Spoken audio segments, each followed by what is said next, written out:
स्वागत है आपका। मैं हूं आपके साथ प्रियंका और आप देख रहे हैं हमारा खास प्रोग्राम हेल्थ कॉन्फ्रेंस, जिसमें बात होगी सेहत की, बात होगी कोरोना संक्रमण की और बात होगी कोरोना से बचाव की। और ऐसे तमाम मुद्दों पर बात करेंगे आज के हमारे खास प्रोग्राम हेल्थ कॉन्फ्रेंस में।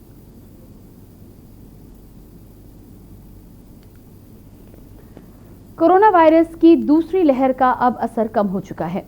डेली केसेस की बात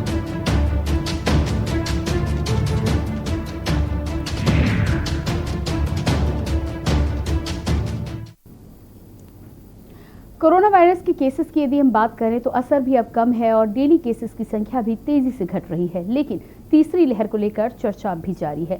बीते दिन देश के सबसे बड़े सरकारी बैंक एसबीआई ने रिपोर्ट जारी की, जिसमें बताया कि तीसरी लहर दूसरी लहर जितनी ही घातक हो सकती है और 98 दिनों तक के लिए चल सकती है। इसके अलावा साइंटिफिक एडवाइजर, स्वास्थ्य मंत्रालय, एक्सपर्ट पैनल ने भी कोरोना की तीसरी लहर को लेकर कई बातें कही हैं। एसबीआई इको रैप रिपोर्ट में दुनिया भर के अनुभवों के आधार पर अनुमान लगाया गया है कि कोरोना वायरस की तीसरी लहर का असर दूसरी से काफी अलग होगा।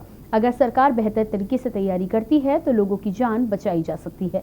रिपोर्ट में यह भी बताया गया है कि दुनिया के टॉप देशों में तीसरी लहर औसतन 98 दिनों तक चल सकती है, वहीं दूसरी लहर में ये करीब 108 दिन तक चली थी।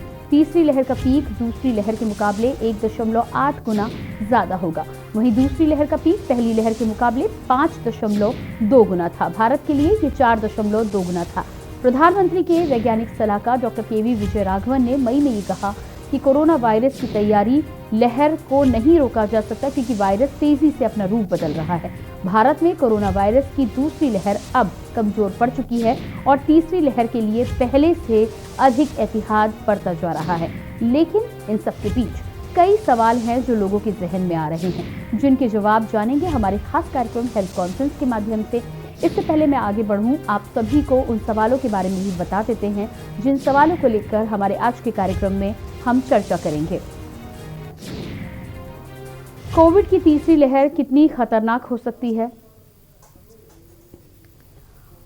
लगातार कोविड की तीसरी लहर कितनी खतरनाक हो सकती है? सरकार और वैज्ञानिकों के अनुमान से तीसरी लहर कब तक आ सकती है?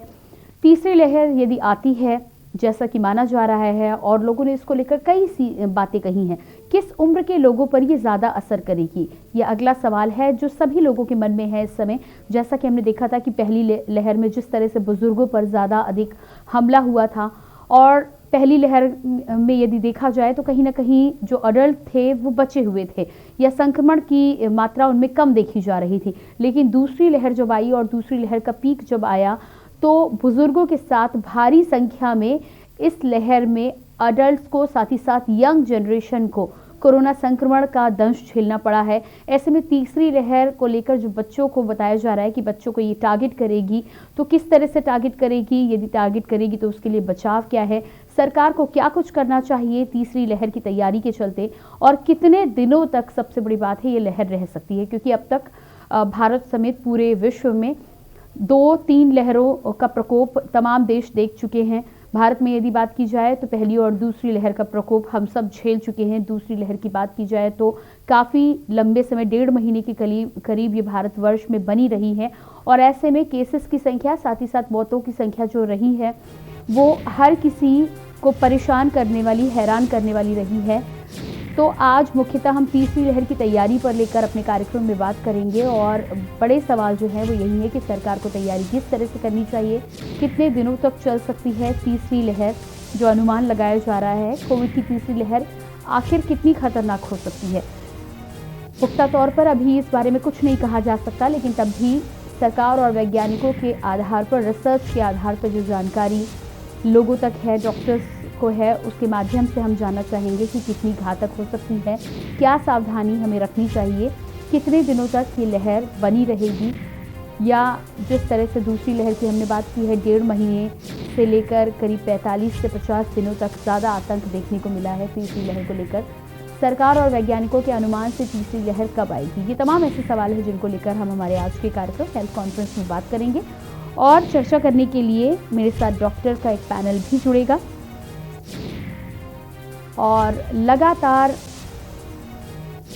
डॉक्टर का पैनल जो हमारे साथ जुड़ेगा उनसे हम बातचीत करेंगे। बातचीत करने के साथ ही साथ जानकारी लेने का प्रयास करेंगे लगातार पहली और दूसरी लहर के बाद जिस तरह से लोगों में कहीं न कहीं एक भ्रम भी बना हुआ है, दहशत भी बनी हुई है कि किस तरह की होगी तीसरी लहर। ख़ास तौर से पहली लहर जब आई थी, तो लोगों ने सावधानियाँ ज़रूर रखी थी, लेकिन जब सावधानियाँ थोड़ी-सी हटी, तो दूसरी लहर का प्रकोप हमें झेलना पड़ा।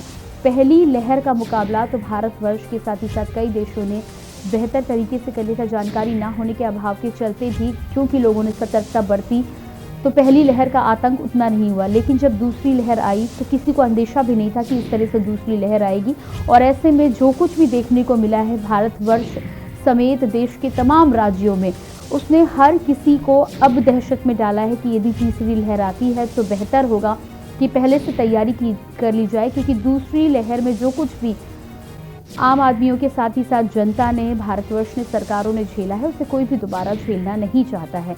और यही वजह है कि हम सब मिलकर तीसरी लहर की तैयारी के चलते, अपनी सावधानी रखने के चलते तमाम उन चीज़ों के बारे में बात करना चाहते हैं जिनके माध्यम से हम अपना बचाव कर सकते हैं, अपने अपनों का बचाव कर सकते हैं। तो लगातार हेल्थ कॉन्फ्रेंस कार्यक्रम में आज हम इन्हीं सवालों पर बातचीत करेंगे।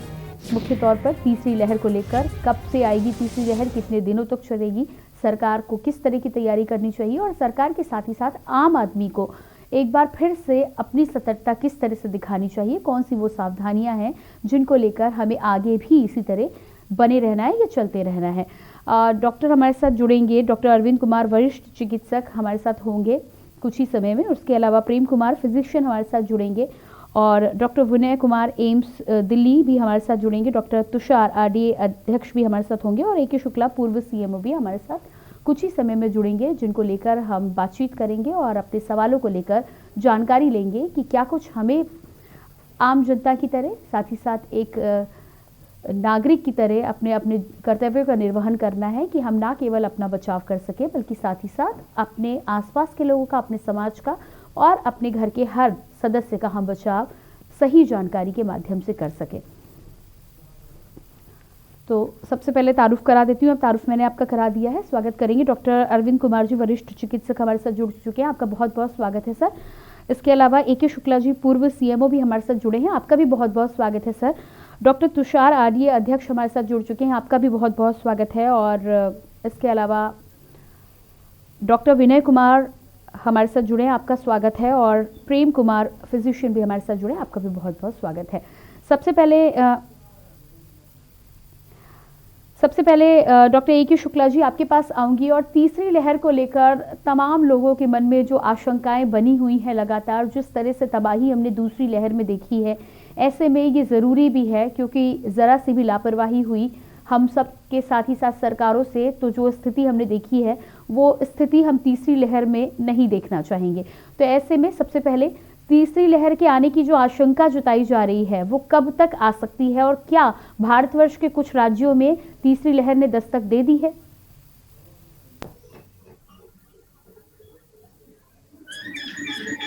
जी ए.के. शुक्ला जी, क्या आप मुझे सुन पा रहे हैं सर?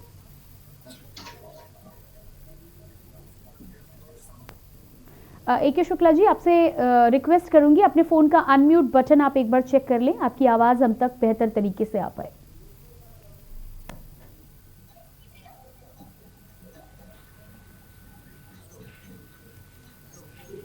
जी, शायद संपर्क हमारा ठीक प्रकार से नहीं हो पा रहा है सर। आपके पास वापस आऊंगी मैं लौटकर। इसी बीच में हमारे साथ डॉक्टर विनय कुमार भी बने हुए हैं। डॉक्टर विनय, आपके पास आऊंगी और शुरुआत में आपसे ही करूंगी। जिस तरह से तीसरी लहर की हम बातचीत कर रहे हैं, तीसरी लहर को लेकर हमें कितना सतर्क होने की ज़रूरत है? दूसरी बात, जिस तरह से बात की जा रही है कि कुछ राज्यों में ये दस्तक दे चुकी है, तो क्या ये सच है? सभी को मेरा पैनल में है, और आपने ये जो प्रश्न किया है बहुत बहुत महत्वपूर्ण है, क्योंकि हमें दूसरी लहर का अंदाजा था पर हमने तैयारी नहीं की थी, और उसने हमें काफ़ी कुछ सिखाया है। तो गलतियों से सीखना हमेशा इंसान का एक बहुत ही अच्छा बात रही है। हमें अपनी जो दूसरी लहर में जो भी गलतियां रही हैं उसको सोचना होगा, चिंतन करना होगा, और तीसरी लहर के लिए तैयारी करनी होगी। जैसा कि आपने बताया कि तीसरी लहर के बारे में आम जनमानस में काफ़ी चिंता है, तो चिंता की बात ही है, क्योंकि देखिए कोई भी जो डिजीज़ होती है, कोई भी जब किसी वायरस से कोई बीमारी फैलती है, तो एक समय आता है जब वो धीरे धीरे ऊपर चढ़ती है और धीरे धीरे एक पीक तक पहुंचती है और फिर डिक्लाइनिंग फेज में आता है। इसको वेव कहते हैं। तो आपको ये समझना होगा कि वेव क्यों कहा जा रहा है। पहली शुरू हुई हमारी फरवरी मार्च में और पीक आना शुरू हुआ, तो पीक पहुंचा इसका अप्रैल मई जून में पीक पहुंचा और फिर धीरे धीरे डिक्लाइन किया ये, और दिसंबर तक स्थितियां सामान्य आई। लेकिन जो दूसरी लहर थी वो मार्च में महाराष्ट्र में फिर से केसेस बढ़ना शुरू हुए और धीरे धीरे पूरे इंडिया में केसेस बढ़े और ये पीक पहुंचा अप्रैल मई में, और अब थोड़ी सी स्थिति पहले से बेहतर है। तो ये तो हो गया वेव का फॉर्म। तीसरी वेव इसकी जरूर आएगी और जैसा कि कहा जा रहा है कि बच्चों में आएगी। देखिए मैं बता दूं कि ऐसा प्रिडिक्शन है, लेकिन ऐसा जरूरी नहीं है कि तीसरी वेव जो होगी वो बच्चों को प्रभावित करेगी, बच्चों को ही प्रभावित करेगी। वो किसी को भी प्रभावित कर सकती है, पर क्योंकि ऐसा देखा गया है कि पहली वेव में क्योंकि बुजुर्गों को ज्यादा।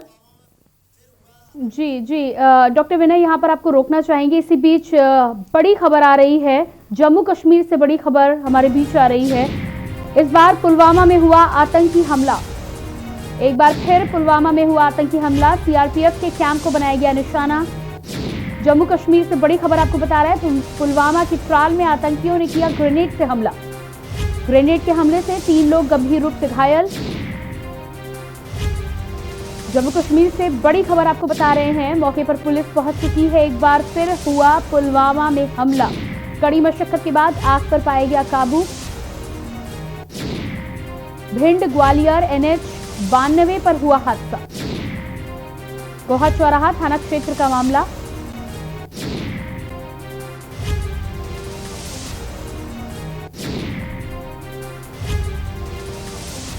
और जम्मू कश्मीर से आपको लगातार बड़ी खबर आप बता रहे हैं, जहां पर एक बार फिर से पुलवामा का हमला हुआ है।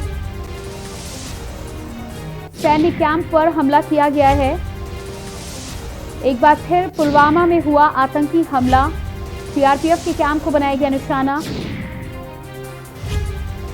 पुलवामा की त्राल में आतंकियों ने किया ग्रेनेड से हमला। ग्रेनेड के हमले से 3 लोग गंभीर रूप से घायल बताए जा रहे हैं।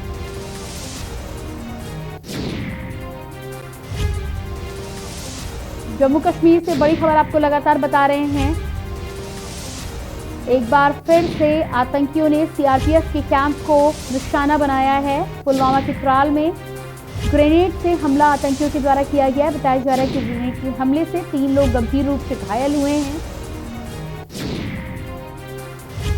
पुलवामा में फिर एक बार नापाक आतंकियों ने सीआरपीएफ के कैंप को अपना निशाना बनाया है। त्राल में आतंकियों ने ग्रेनेड से हमला किया, हमले में 3 लोग गंभीर रूप से घायल। तो यहां पर पुलवामा में आतंकी हमले के साथ ही साथ एक बार फिर से निशाना बनाया जा रहा था।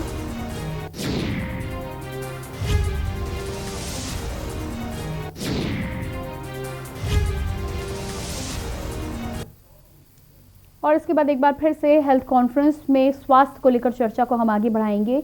कोरोना की तीसरी लहर को लेकर आज हम बातचीत कर रहे थे। हमारे साथ डॉक्टर का पैनल मौजूद है, डॉक्टर अरविंद कुमार वरिष्ठ चिकित्सक, डॉक्टर विनय कुमार एम्स दिल्ली से हमारे साथ जुड़े हुए हैं, डॉक्टर तुषार आरडी अध्यक्ष और AK शुक्ला जी पूर्व CM भी हमारे साथ बने हुए हैं। डॉक्टर AK शुक्ला जी, यदि आपको मेरी आवाज़ मिल पा रही है, आपको मेरी आवाज़ मिल रही है जी? अगला सवाल यहाँ पर ये होगा, हम डॉक्टर विनय से यहाँ पर बातचीत कर रहे थे और तीसरी लहर को लेकर जो हम बातचीत कर रहे थे वो आना तो लगभग तय है, ये तमाम एक्सपर्ट्स का कहना है। पर जिस तरह से आशंकाएं जताई जा रही हैं बच्चों को लेकर, हालांकि कई लोगों ने ये भी कहा है कि रिसर्च इस बात की पुख्ता तौर पर कोई इसको सर्टिफाइड नहीं करते हैं कि बच्चों को लेकर ये घातक हो सकती है, लेकिन तब भी आपकी नज़र में क्या बच्चों पर हमला हो सकता है और क्या बच्चों को लेकर हमें एक्स्ट्रा कॉशियस होने की ज़रूरत है?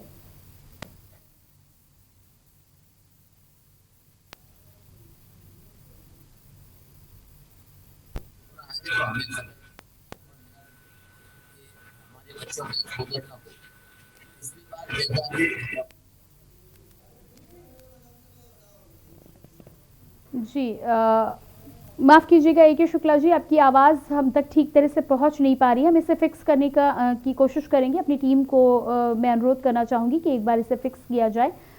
इसी बीच में डॉक्टर अरविंद, आपके पास मैं आऊँगी और तीसरी लहर को लेकर लगातार हम बातचीत कर रहे हैं। बहुत सारी चर्चाएँ हुई हैं। तमाम एक्सपर्ट्स का कहना है कि बच्चों को लेकर हमें सावधान रहने की ज़रूरत है। वहीं कुछ लोगों का ये भी कहना है कि पहले से इसको लेकर हमें डरने की आवश्यकता नहीं है, सावधानी हालांकि हमें बरतनी होगी। आपकी नज़र में किस तरह की ये लहर हो सकती है और कौन हो सकता है इसका अगला टारगेट? तीसरी लहर, जैसे कि डॉक्टर विनय कुमार ने भी बताया, ये कोई इसके लिए कोई प्रिडिक्ट नहीं कर सकता है कैसी होगी, क्या होगा। लेकिन जैसे कि ये दूसरी लहर आई, वो ये पहली लहर से एक डिफरेंट थी। इसकी जो इंटेंसिटी थी, इसकी जो तीव्रता थी, वो बहुत ज्यादा थी। और वो इसलिए थी कि क्योंकि पहली लहर में जब इन्फेक्शन हुआ था लोगों को, तो उसमें सरकार ने लॉकडाउन लगा दिया था। तो उससे क्या हुआ था, जो केसेस जो जितने बढ़ने चाहिए थे, जैसे इस बार वेव में बढ़े, उतने केसेस नहीं बढ़ पाए थे, क्योंकि लॉकडाउन लगा दिया था। तो लोगों का जो मूवमेंट था वो रिस्ट्रिक्ट हो गया था। तो ये वायरस जो है बहुत ज्यादा लोगों में फैला नहीं था। तो इससे लोगों में जो एक जो इम्यूनिटी होती है, वो जो हर्ड इम्यूनिटी होती है जिसको बोलते हैं, तो वो जो है बहुत सारे लोगों में डेवलप नहीं हो पाई थी। और इसलिए जो सेकंड वेव आई, ये पहले से कहीं ज्यादा ये तीव्र थी, क्योंकि लोगों में हार्ड इम्यूनिटी नहीं सारे लोगों में डेवलप हो पाई थी। और दूसरा, लोगों ने जो प्रिकॉशंस थे, जैसे मास्क लगाना और सोशल डिस्टेंसिंग मेंटेन रखना, ये बिल्कुल छोड़ दिया था। इसके बीच की जो तीव्रता थी, ये जो घातक वायरस था, और एक दूसरा इसका जो स्ट्रेन था, उसमें भी बदलाव हुआ। और स्ट्रेन में बदलाव होने के कारण इसकी जो इसकी संक्रामकता थी, वो 30 से 40 गुना ज्यादा थी पहले के वेरिएंट के तुलना में। तो ये वायरस जी, डॉक्टर अरविंद, मैं आपके पास वापस आऊंगी। इसी बीच अलीगढ़ से बड़ी खबर आ रही है। शराब से मौतों के बाद अब गरीबी का कहर। अलीगढ़ से बड़ी खबर आपको बता रहे हैं। डीजल डालकर की गई महिला के शव की अंत्येष्टि। जहरीली शराब पीकर हुई थी महिला की मौत। गरीबी के कारण मजदूर महिला का डीजल से जलाया गया शव। अलीगढ़ से बड़ी खबर आ रही। शराब से मौतों के बाद अब गरीबी का कहर टूटा है। डीजल डालकर की गई महिला के शव की अंत्येष्टि। आपको बता दें कि जहरीली शराब पीने से महिला की मौत हुई थी और महिला की मौत के बाद परिवार गरीबी के कारण मजदूर महिला का डीजल से शव जलाया गया है। दाह संस्कार डीजल से किया गया है। तो शराब से मौतों के बाद अलीगढ़ से बड़ी खबर आ रही है। महिला की अंत्येष्टि के लिए भी यहां पर डीजल का प्रयोग किया गया है। गरीबी के कारण मजदूर महिला का डीजल से जलाया गया शव। जिस तरह की घटना निकलकर सामने आई है, शराब के चलते तमाम मौतों के बाद महिला की भी मौत हुई है। बताया जा रहा है कि जहरीली शराब के चलते ही महिला की मौत हुई है और मौत हो जाने के बाद ही अंत्येष्टि माना जाता है कि किसी भी व्यक्ति के जीवन का अंतिम संस्कार होता है और उस संस्कार को बेहतर तरीके से पाना हर व्यक्ति के लिए बड़ी बात होती है। और इस खबर के बाद एक बार फिर से वापस लौटेंगे। हेल्थ कॉन्फ्रेंस में लगातार हम चर्चा कर रहे हैं, कोरोना को लेकर आगे बढ़ेंगे। और डॉक्टर अरविंद से मैं बातचीत कर रही थी। जी डॉक्टर अरविंद, आपसे अनुरोध करना चाहूंगी कि हम लगातार बात कर रहे थे कोरोना की तीसरी लहर को लेकर। आप अपनी बात पहले कंप्लीट कर लें, उसके बाद हम आगे बढ़ेंगे। जी डॉक्टर अरविंद। जरूरी नहीं है कि तीसरी लहर आए ही। अगर हम पूरी तरह से प्रिकॉशंस लेते रहें, मास्क लगाते रहें और सोशल डिस्टेंसिंग मेंटेन करते रहें, और साथ में जो हमारा जो वैक्सीनेशन प्रोग्राम है, ये बराबर चलता रहे, जितने से ज्यादा लोग वैक्सीनेट हो सके, लोगों में जागरूकता फैलाई जाए, तो ये जरूरी नहीं कि तीसरी वेव आई। लेकिन हम ये मान करके चलते हैं कि जैसे कि दूसरी वेव आई, वैसे भी तीसरी वेव आ सकती है, जिससे कि हमारे लोग जो अवेयर रहें और पूरा जो सावधानियां हैं, मास्क लगाना और ये फिजिकल डिस्टेंस मेंटेन रखना, ये इसकी सावधानियां ये बरतते रहें। तो ये हमारे लिए फायदेमंद है कि हम तीसरी लहर आएगी ऐसा मान करके चलें, लेकिन जरूरी नहीं है कि ये आए। जी मेरा ये कहना है। इसी बीच हमारे साथ डॉक्टर ए.के. शुक्ला, पूर्व सीएमओ, एक बार फिर से जुड़ चुके हैं। सर, आपके पास मैं आऊंगी, और तीसरी लहर को लेकर जब हम लगातार बातचीत कर रहे हैं, ये माना जा रहा है कि तीसरी लहर का आना तय है, लेकिन अब दूसरी लहर के बाद हमने जिस तरह की परिस्थितियां देखी हैं, जिस तरह के हालात बने थे, ऐसे में कहीं ना कहीं काफ़ी संख्या में वैक्सीनेशन हो चुका है। हालांकि भारतवर्ष में यदि पॉपुलेशन के आधार पर देखा जाए तो अभी बहुत ही कम वैक्सीनेशन हुआ है। ऐसे में हम क्या मान सकते हैं, किस तरह से और हम सावधानी बरत सकते हैं, और जिन लोगों का वैक्सीनेशन हुआ है क्या वो इस तीसरी लहर में सेफ रह सकते हैं?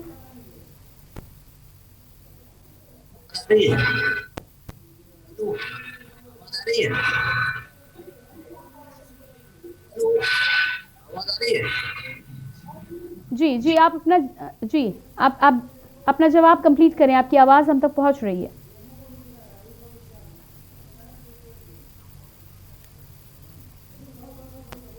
और हमें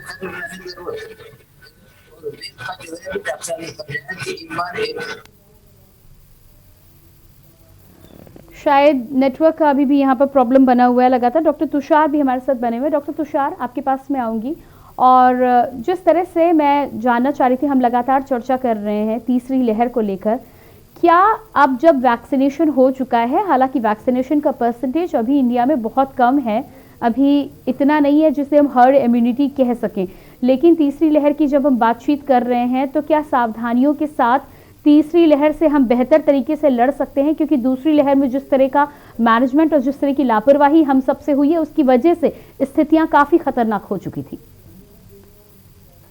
जी, सबसे पहले मैं सभी को नमस्कार करता हूँ, रिस्पेक्टेड फैकल्टी। मैं यही बताना चाहूँगा सबसे पहले कि जो हमारा फर्स्ट कोविड का फेज स्टार्ट हुआ था, वो स्टार्ट हुआ था हमारा दिसंबर 2019 से। ठीक है, अब उसमें हमारा दिसंबर से स्टार्ट हुआ, फिर 2020 में वो कंटिन्यू करके गया।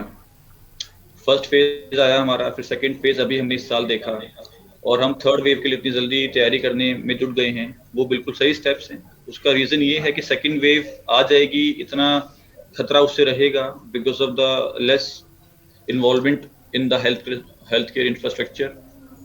उसको इम्प्रूव करने के लिए एक ही मैं संदेश देना चाहूँगा। सबसे पहले तो जो गवर्नमेंट ने रूल्स एंड रेगुलेशंस बनाए हैं सोशल डिस्टेंसिंग के लिए, उसको ज़रूर फॉलो करें, हैंड हाइजीन ज़रूर फॉलो करें। प्लस जो सेकेंड वेव से पहले हमारे पास एक कमी रह गई थी कि जो हॉस्पिटल इन्वॉल्वमेंट हमारा था, हॉस्पिटल बेड्स के अलावा मेडिकेशन स्टॉक्स, O2 सपोर्ट हमारे पास जो कम छूट गया था, वो हम इस बार पूरा बराबर बना के रखें।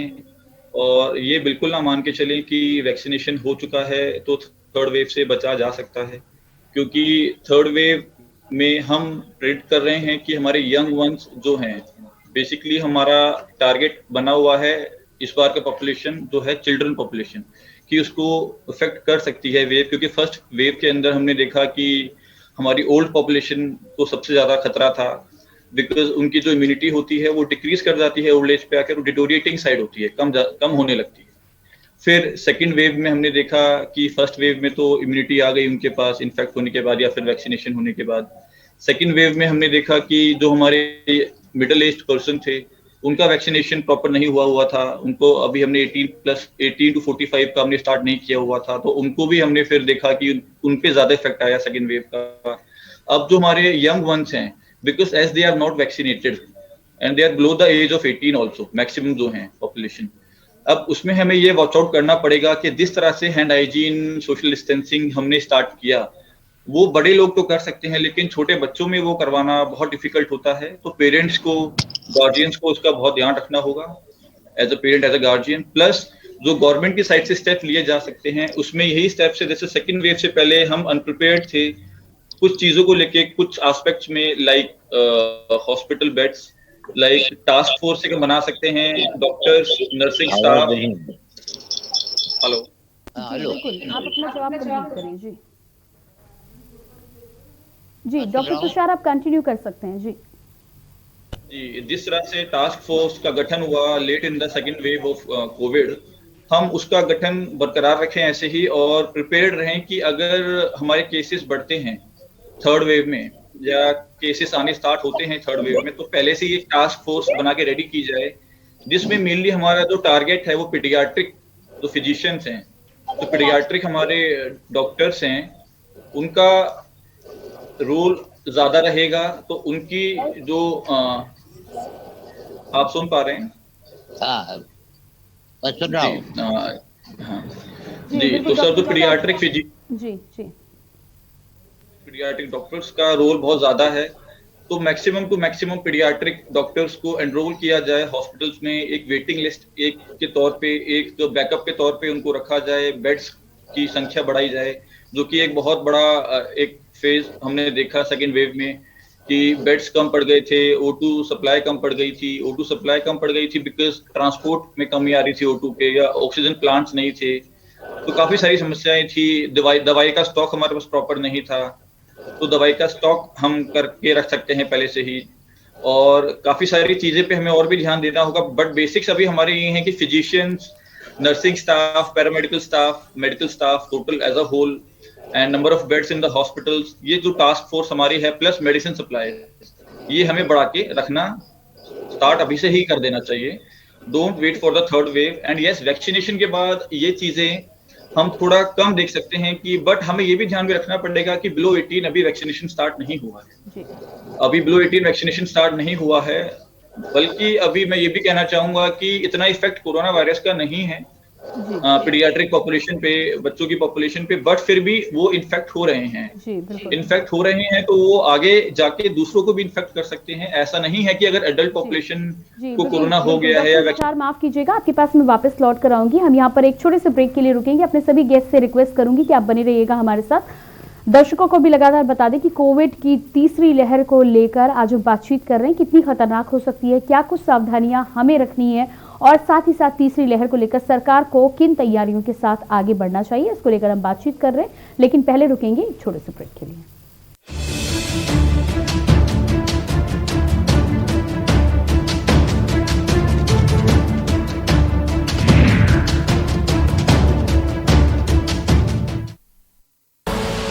आप देख रहे हैं के न्यूज, खबरों का सारथी।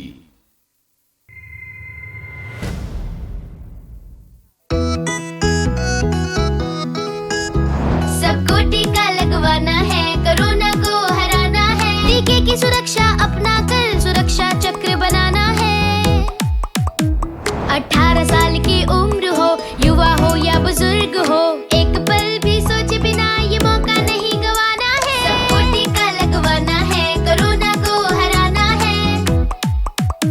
टीका लगने के बाद भी सुरक्षा को अपना कर भी मास्क फिर भी लगाना है, 2 गज की दूरी निभाना है। सबको टीका लगवाना है, कोरोना को हराना है। और वैक्सीन लगाने में मुझे किसी तरह की कोई दिक्कत नहीं हुई है। गवर्नमेंट ने काफ़ी अच्छी व्यवस्था की हुई है यहाँ पर, और मैं सबसे यही कहूँगा कि सभी को वैक्सीन लगवानी चाहिए, और उसमें कोई भी ऐसा दर्द या कोई ऐसी चिंता वाली विषय की बात नहीं है। मैंने टीका लगवाया है जीत का, आप भी लगवाइए। टीका ही दिलाएगा जीत, टीका जीत। आज मैंने कोरोना से जीतने के लिए टीका लगवाया, आप लोग भी लगवाएं, सुरक्षित रहें। मैंने लगाया है टीका जीत का, आप भी लगवाइए। चलो टीका लगवाएं, कोरोना को हराएं। निशुल्क टीकाकरण अभियान में 18 वर्ष से अधिक उम्र वालों के लिए टीका लगवाकर सुरक्षा कवच बनाएं। cowin.gov.in पर रजिस्ट्रेशन करवाएं। सूचना एवं जनसंपर्क विभाग उत्तर प्रदेश द्वारा जनहित में जारी। जुबान के लिए उड़ चला गैरों की ज़मीं पर, खुशबू अपने पन की ढूंढता। दूर कितना भी जाओ, इस जुबान से दूर ना जा पाओगे। विमल, बोलो जुबान केसरी।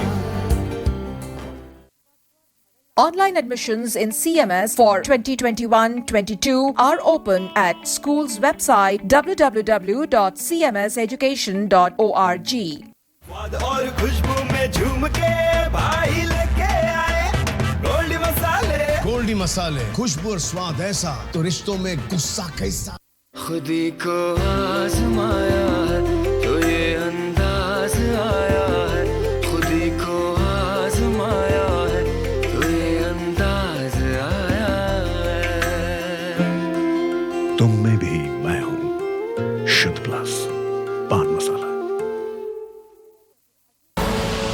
आप देख रहे हैं के न्यूज, खबरों का सारथी।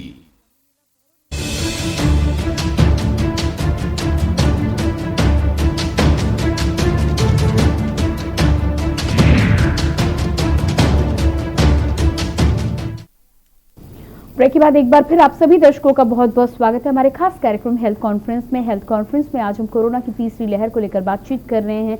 क्या कुछ सावधानियां आप बरत सकते हैं और किन जानकारियों के साथ ही आप इस लहर को भी आसानी से पार कर सकते हैं, इन तमाम बातों के बारे में हम जानकारी एक्सपर्ट्स के द्वारा ले रहे हैं। हमारे साथ डॉक्टर का पैनल लगातार बना हुआ है। डॉक्टर अरविंद कुमार वरिष्ठ चिकित्सक हमारे साथ बने हुए हैं। डॉक्टर विनय कुमार एम्स दिल्ली से हमारे साथ बने हुए हैं। इसके अलावा डॉक्टर तुषार RDA अध्यक्ष भी हमारे साथ बने हुए हैं दिल्ली से, और साथ ही साथ AK शुक्ला जी पूर्व CMO भी हमारे साथ बने हुए हैं। डॉक्टर AK शुक्ला जी, अगला सवाल मेरा आपसे है, तीसरी लहर की लगातार यदि हम बात कर रहे हैं, हम सबको किस तरह की सावधानियां रखनी है, किस तरह से जल्द वैक्सीनेट होना है, ये जानकारी तो हम ले पा रहे हैं, जल्द से जल्द हमें डॉक्टर सलाह दे रहे हैं, लेकिन जिस तरह की तैयारियां लगातार सरकार कर रही है, उसके अलावा भी सरकार को और किन चीजों पर तीसरी लहर को लेकर ध्यान देने की जरूरत है?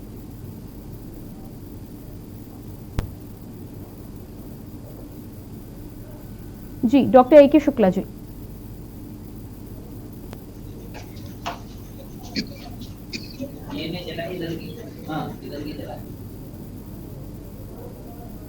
जी डॉक्टर AK शुक्ला जी, क्या मेरी आवाज आपको मिल पा रही है?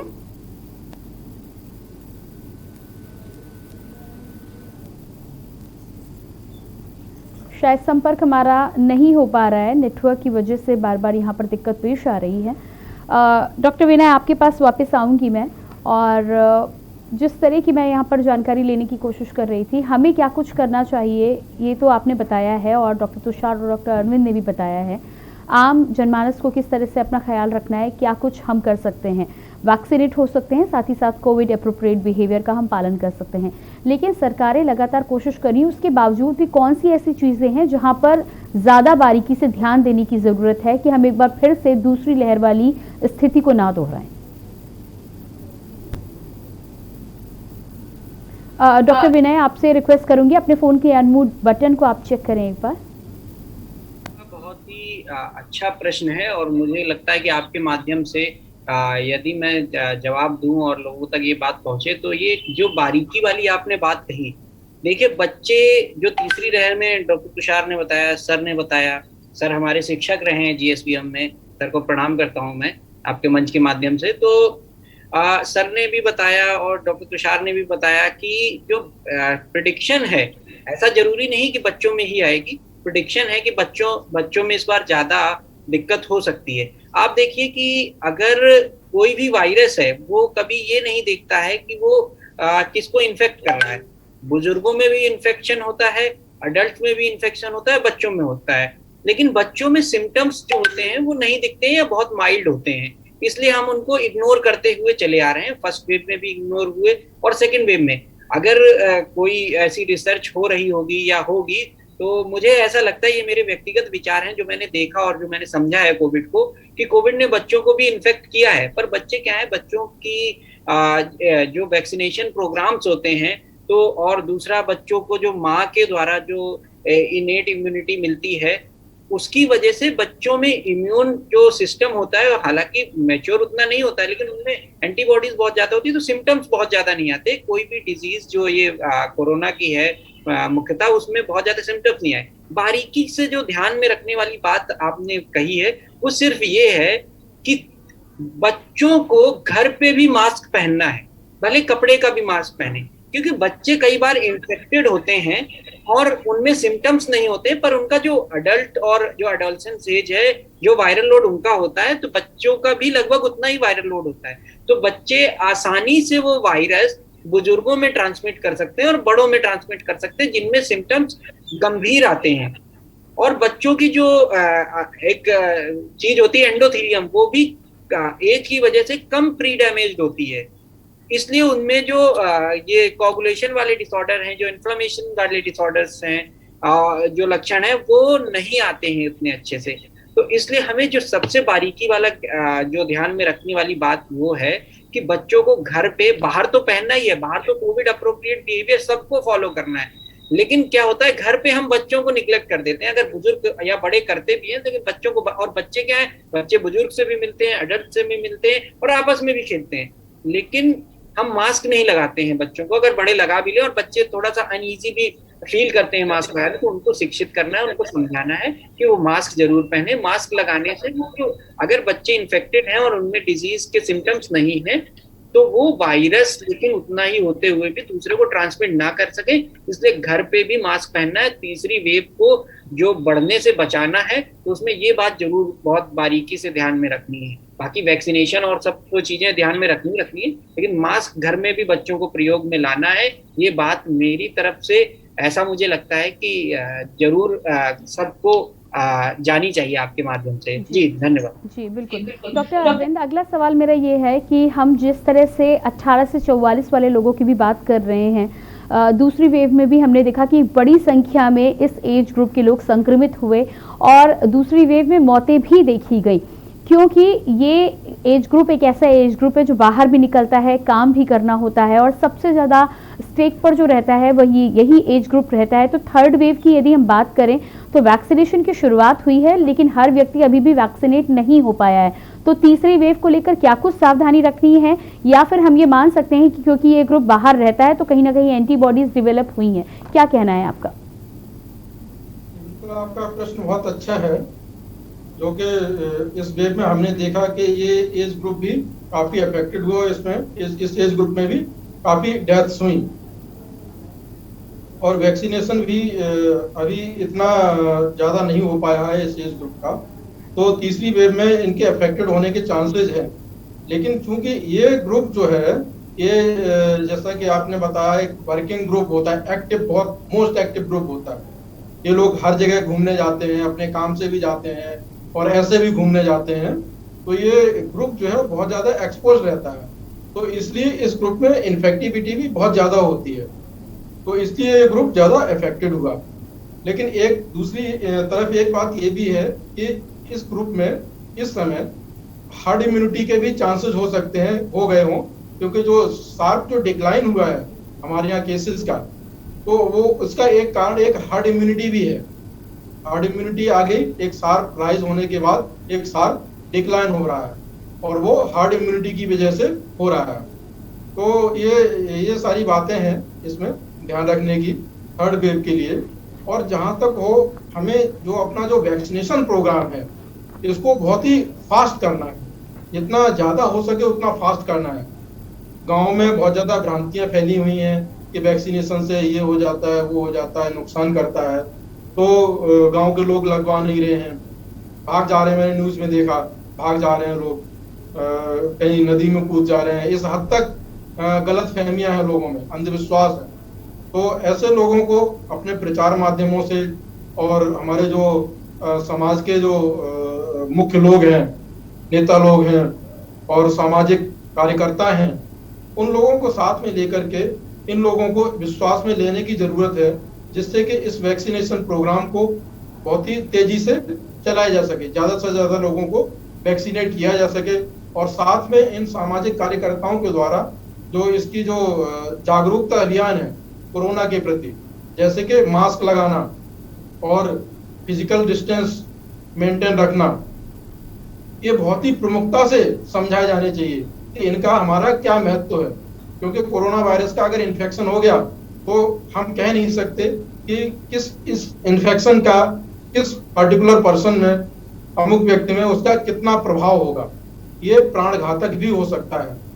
तो इस तरह से सामाजिक जागरूकता एक फैलाने की जरूरत है कोविड-19 से बचाव के प्रति। जी बिल्कुल, ऐसे ही हम तीसरी वेव से बच सकते हैं। जी बिल्कुल। डॉक्टर तुषार, अगला सवाल आपसे है, कोरोना वायरस को लेकर जब हम बात कर रहे हैं थर्ड वेव की, तो थर्ड वेव को लेकर सबसे पहले टाइम फ्रेम के बारे में यहाँ पर आपसे जानना चाहूँगी कि जिस तरह से सेकेंड वेव की हम बात करें तो हालांकि स्टार्ट तो मार्च से हो चुकी थी या फरवरी में भी कुछ केसेस आए थे, लेकिन पीक जो माना जा रहा है वो 1.5 महीने का माना जा रहा है लगभग। तो थर्ड वेव में ये समय सीमा कितने दिनों तक रह सकती है? और दूसरी बात ये कि थर्ड वेव के अलावा भी क्या दुनिया के कई देशों में फोर्थ और फिफ्थ वेव भी देखी गई है?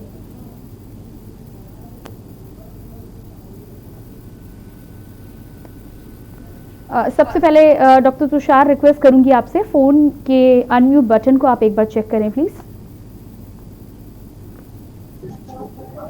जी जी ये बताना चाहूँगा, थर्ड वेव बिल्कुल आने के पूरे चांसेस हैं और बच्चे बहुत ज़्यादा वल्नरेबल इस टाइम पे हैं, बिकॉज हमारे जो ओल्ड पॉपुलेशन है और जो हमारा मिडिल एज पॉपुलेशन है, दोनों का ही वैक्सीनेशन हमने स्टार्ट कर दिया है। दोनों ही प्राइमरीली उनको ही इन्फेक्शन अभी ज़्यादा हुए हैं, जैसे कि अरविंद सर ने कहा, सर आपको नमस्ते करता हूँ मैं। जैसे कि अरविंद सर ने कहा कि हमारा वैक्सीनेशन भी हुआ है, इन्फेक्शन भी हुआ है, बाहर ज़्यादातर हमारे मिडिल एज पर्सन ही गए हैं और उनकी वजह से थोड़ा ट्रांसमिशन भी हमारा इंक्रीज हुआ है। तो इसी के लिए लॉकडाउन का हमने चयन किया था और कोविड अप्रोप्रिएट बिहेवियर का हमने चयन किया था कि ये रूल्स एंड रेगुलेशंस आए और लगाएं इनको। अब अगर हम इनका पालन अभी नहीं करेंगे तो ज़रूर थर्ड वेव आएगी, वैक्सीनेशन हो या ना हो। बच्चों में उनका वैक्सीनेशन अभी नहीं हुआ है बच्चों का, तो बच्चों में ज़रूर उसका इफेक्ट पहले भी था और अभी भी ज़्यादा तौर पे देखा जाएगा, लेकिन बच्चों के थ्रू वो जो इन्फेक्शन है वो ट्रांसमिट हो सकता है। जैसे कि डॉक्टर विनय ने कहा, सर ने कहा, वो ट्रांसमिट जरूर हो सकता है बड़ों में वैक्सीनेशन हो चुका है, इन्फेक्शन हो चुका है, बट वो एंटीबॉडीज बहुत ज़्यादा टाइम तक लास्ट लॉन्ग नहीं करते हैं। वो कुछ 3 महीने के लिए, किसी में 6 महीने के लिए मैक्सिमम वो लास्ट लॉन्ग करते हैं और उसके बाद वो इन्फेक्शन फिर से रियकर हो सकता है या एक म्यूटेशन हो सकती है जो पहले किसी और वेरिएंट से इन्फेक्टेड था, वो किसी दूसरे वेरिएंट से इन्फेक्ट हो सकते हैं, एक और म्यूटेशन बन सकती है, जैसे कि हम देखते आए हैं कि डिफरेंट म्यूटेशंस हो रही हैं। तो डेफिनेटली बच्चों में कौन सी म्यूटेशन एक्ट कर दे, कितना ज़्यादा उसका इफेक्ट आ जाए, वी कांट से, क्योंकि डिफरेंट म्यूटेशंस है, उसके डिफरेंट हमारे मैनिफेस्टेशंस देखे जा रहे हैं। हो सकता है कुछ म्यूटेशंस ऐसे ऑकर हो जाएं बच्चों में कि वो ज़्यादा सिस्टम्स को इन्वॉल्व करें, मल्टी सिस्टम डिस्फंक्शन जैसे देखा जा रहा है, बड़ों में देखा गया वैसे ही बच्चों में देखा जा रहा है। महाराष्ट्र में देखा गया कि एक डिस्ट्रिक्ट में 8000 केसेस आए हैं थर्ड वेव के, और इसी को रखते हुए तवज्जो पे दिल्ली गवर्नमेंट ने भी एक अपना स्टेप लिया है कि हम प्रिपेयर करेंगे अपने आप को 37,000 केसेस आ डे के हिसाब से, कि हम ट्रीट कर सकें, हम देख सकें ऐसे पेशेंट्स को जो नीडी हैं।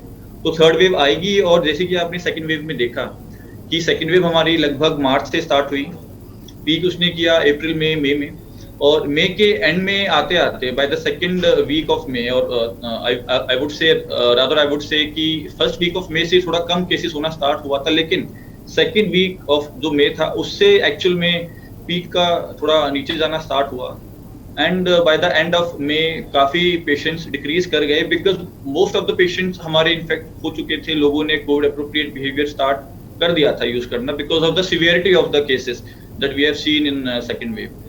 सो अब थर्ड वेव के लिए मैं यही कहना चाहूँगा, जैसे कि हमारा सेकेंड वेव में था कि 2 महीना लगभग वो रहा, उसका मास इफेक्ट रहा, तो थर्ड वेव भी बिल्कुल हमारा वो इफेक्ट दिखा सकती है। 2 से 3 महीने वो रह सकती है, 2 से 3 महीने में वो कभी भी आ सकती है, लेकिन किसी भी वेव का, किसी भी बीमारी का चलना ना चलना उतना ही डिपेंड करता है, वो हमारा सब डिपेंड करता है हमारे बिहेवियर पे। जैसे कि सर बता रहे थे, साथी कॉलीग्स बता रहे थे कि जितना हम कोविड अप्रोप्रिएट बिहेवियर अपना अप्लाई करेंगे उतना ही हम इस चीज से बच सकेंगे। हम थर्ड वेव से भी बच सकते हैं अगर हम प्रॉपर वैक्सीनेशन प्लानिंग पे अपना फोकस करें, जैसे कि चल रहा है वैक्सीनेशन, थोड़ा और उसको हम फास्ट कर सकें। और बच्चों के लिए भी कोई वैक्सीन अभी हम, जैसे ट्रायल्स चल रहे हैं बच्चों के लिए वैक्सीन के, बट अभी कोई बन नहीं पाई है वैक्सीन, तो हम उनके लिए भी कोई वैक्सीन का ट्रायल जल्दी से जल्दी अपना खत्म करके लागू कर सके, उनके लिए भी वैक्सीन अपना लगाना। प्लस दूसरी बात यह है कि अब बच्चों में आ तो सकता है, लेकिन उसका सारा डिपेंड करेगा हम लोग के ऊपर। जैसे अरविंद सर ने कहा कि जो हमारे पेरेंट्स हैं, गार्जियंस हैं बच्चों के, वो बाहर जाते हैं काम करने, काम करना भी मस्त है, घर भी चलाना है, फिर बाहर से वापस अंदर भी आते हैं। अब जब वो अंदर आएंगे, बच्चा तो बाहर नहीं जा रहा है, बच्चा तो बिना मास्क के रह रहा है, घर में घूम रहा है। आप तो बाहर मास्क लगा के गए थे, मास्क लगा के आप बाहर चले गए, बाहर से घर पे वापस आ गए हैं, वापस आए तो अपने बच्चे को ट्रांसमिट कर दिया infection.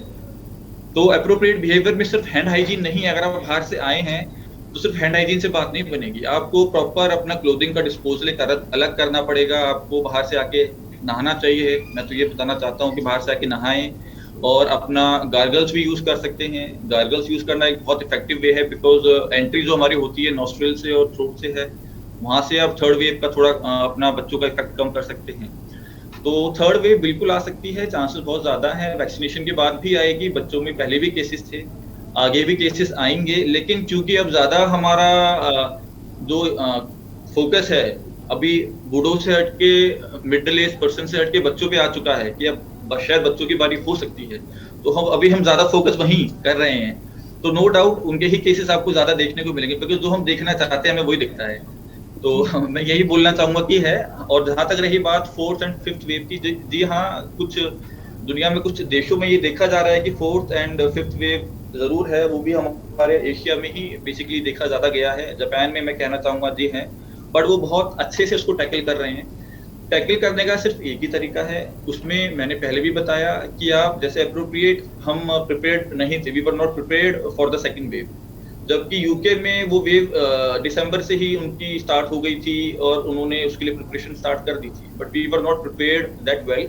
We were prepared but we were not prepared that well, उतने हम प्रिपेयर्ड नहीं थे। तो जितने जो गलती हमने थोड़ी बहुत दिखाई उसमें सेकंड वेव से पहले, वो अभी ना करें।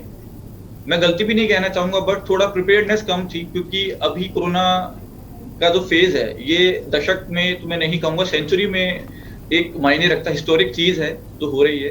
तो किसी को नहीं पता कि अगले समय क्या हो जाए, लेकिन अब हमें पिछली गलतियों से सीख के, पिछली कुछ कमियों से सीख के थर्ड वेव के लिए प्रिपेयर्ड पहले से रहना चाहिए। पीडियाट्रिक आईसीयूज बनाने चाहिए, प्रॉपर उनके अंदर बेड्स की कैपेसिटी, O2 सपोर्ट यानी कि ऑक्सीजन सपोर्ट की कैपेसिटी, ड्रग्स के स्टॉक, आपकी टास्क फोर्स, इसमें नर्सिंग स्टाफ, पैरामेडिकल स्टाफ का सबसे बड़ा रोल है। They are the main pillars. इसमें अटेंडेंट्स हैं, आपके नर्सिंग ऑफिसर्स हैं, नर्सिंग और पैरामेडिकल स्टाफ हैं। आप इनकी संख्या को बहुत ज्यादा बढ़ाइए, डॉक्टर्स को एज अ गाइड आप रखिए, वो उनको बताएंगे, ट्रीट करेंगे। पीपी किट की मैं भी बात करूंगा, पीपी किट का भी पूरा कहीं भी किसी भी लेवल पे कमी नहीं पड़नी चाहिए। जब डॉक्टर को कुछ प्रोटेक्शन ही नहीं मिलेगा, कहीं कहीं होता है कि भाई कभी कभी पीपी किट ही हमारा खत्म हो जाता है, तो प्रोटेक्शन ही नहीं मिलेगा तो कैसे जाके देखते। तो प्रॉपर टास्क फोर्स के लिए हमें पूरा तैयार रहना पड़ेगा, पूरे संख्या के साथ हमें तैयार रहना पड़ेगा, एकजुट हमें होकर इससे लड़ना पड़ेगा, तभी बात बन पाएगी। जी बिल्कुल। डॉक्टर ए के शुक्ला जी, सबसे पहले आपसे कंफर्म करना चाहूंगी, क्या आपको मेरी आवाज मिल पा रही है? आप बोल के कंफर्म करें प्लीज। आवाज आ रही है जी। आपसे सवाल मेरा ये है कि जिस तरह से हमने तीसरी लहर को लेकर बातचीत करी है सरकार के तौर पे, साथ ही साथ यदि हम मेडिकल प्रोफेशन की, पूरी मेडिकल डिपार्टमेंट की बात करें, तो आपको क्या लगता है तीसरी वेव को लेकर क्या कुछ तैयारी करनी चाहिए और कहां पर सुधार की आवश्यकता है?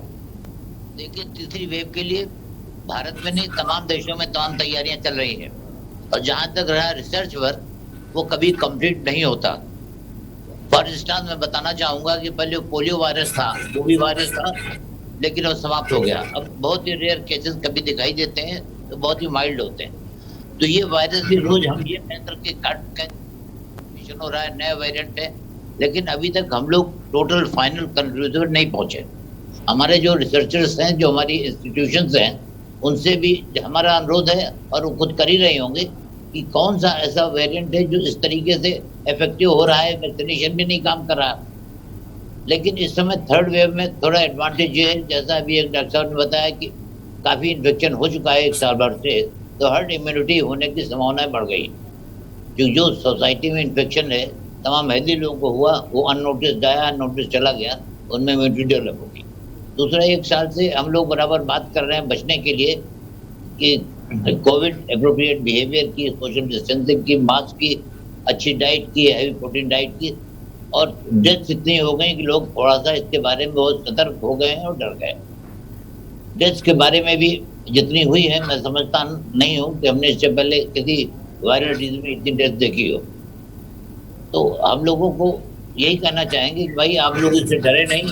अगर कोई ऐसी स्थिति आती है, तो जो आपको बताया जा रहा है कि social distancing, mask, hand sanitiser से यूज करें, घर में जब भी आए हाथ धोएं,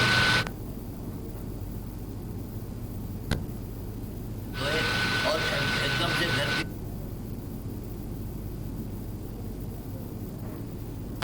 और जरा सा भी कोई सिम्टम होता है किसी भी बच्चे में, तो संपर्क करें। और जहाँ तक टीकाकरण के बाद, टीकाकरण जितना होना चाहिए था अभी नहीं हुआ है। जी डॉक्टर के शुक्ला जी, माफ़ कीजिएगा, आवाज़ हमें ठीक प्रकार से नहीं मिल पा रही है।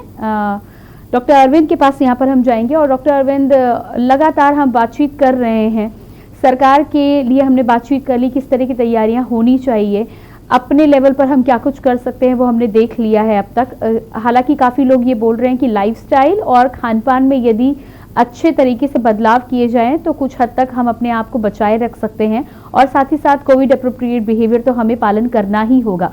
तो आपको क्या लगता है कि लाइफस्टाइल और खान पान में किस तरह का बदलाव होना चाहिए कि हमारे अंदर वो नेचुरल इम्यूनिटी हो सके, कि हम कम से कम अपने शरीर को मजबूत रख सकें? डॉक्टर अरविंद, क्या आप मुझे सुन पा रहे हैं? जी, क्या मैं अपना सवाल आपके लिए दोहरा दूं? जी, सवाल सुनाई नहीं पड़ा था, वो अभी जी, मैं एक बार फिर से अपना सवाल आपके लिए दोहरा देती हूँ। तीसरी वेव की जब हम बातचीत कर रहे हैं तो सरकार की तैयारियों की हमने बात कर ली है। अपने लिए किस तरह का कोविड अप्रोप्रिएट बिहेवियर हमें घर से बाहर या घर के आसपास यदि लोग हैं तो फॉलो करना है, वो भी देख लिया। लेकिन यदि हम नेचुरल इम्यूनिटी की बात करें, जो हमारे शरीर में होती है, विदिन होती है, उसको और ज्यादा बेहतर बनाने के लिए क्या कुछ किया जा सकता है? लाइफस्टाइल में क्या बदलाव हो सकते हैं, और मुख्य तौर से खान पान में हमें किस तरह का खान पान रखना है कि वो नेचुरल इम्यूनिटी हमारे पास रहे, कि हमारा शरीर मजबूत हो सके? जी, नेचुरल इम्यूनिटी के लिए एक तो सबसे पहला काम है हम एक्सरसाइज करें। Exercise is a very good tool for immunity. जो इम्यूनिटी है उसको बढ़ाने के लिए एक्सरसाइज बहुत जरूरी है। तो एक्सरसाइज डेली हम करें, कम से कम 30 to 45 मिनट्स के लिए जो है वॉक करें, या जो भी एक्सरसाइज है उसको करें। और इसके साथ ही साथ जो हमारा खान पान है उसको अच्छा रखें। हम जो जंक फूड्स हैं वो बिल्कुल ना खाएं। खाने में हरी सब्जियां और ताजे फल लें, और साथ में जो प्रोटीनियस चीजें हैं, जो जैसे कि पनीर है शाकाहारियों के लिए, दालें हैं, और जो अंडे खाते हैं वो अंडे ले सकते हैं डेली, और साथ में जो चिकन है वो ले सकते हैं। तो जो प्रोटीन फूड्स और हरे सब्जियां, ताजे फल और एक्सरसाइज, इन सबसे मिला करके जो हमारी इम्यूनिटी जो होगी वो स्ट्रॉन्ग इम्यूनिटी बनेगी। लेकिन अल्टीमेट जो इम्यूनिटी लाने का तरीका है इस वायरस के प्रति, वो हमारा वैक्सीन ही है।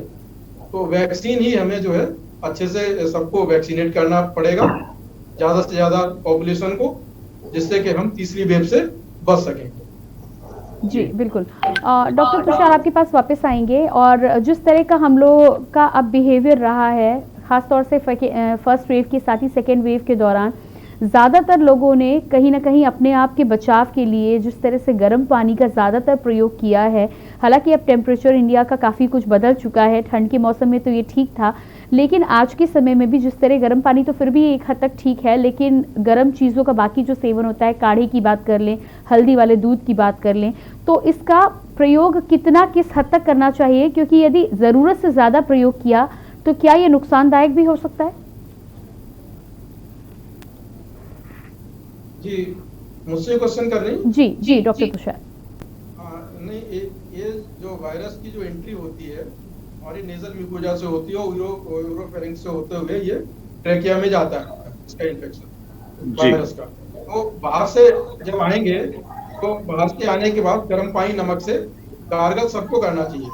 तो जो वायरस हमारा जो आकर के डिपोजिट हुआ है हमारे म्यूकोजा में, तो वहाँ पर रिप्लिकेट करने से पहले ही ये वॉश आउट हो जाए और वार्म वाटर से ये डिस्ट्रॉय हो जाए।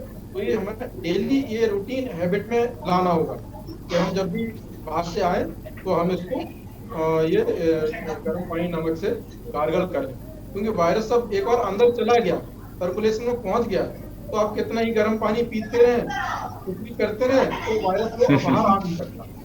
तो गर्म पानी पीना कोई इलाज नहीं है, और ज्यादा भाप लेने से, गर्म भाप लेने से ही सबसे कोई बहुत ज्यादा फर्क नहीं पड़ता है।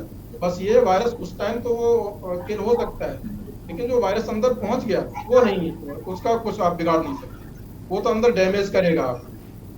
तो ये गर्म पानी पीना ये बहुत ज्यादा हेल्प नहीं करेगा। जी बिल्कुल।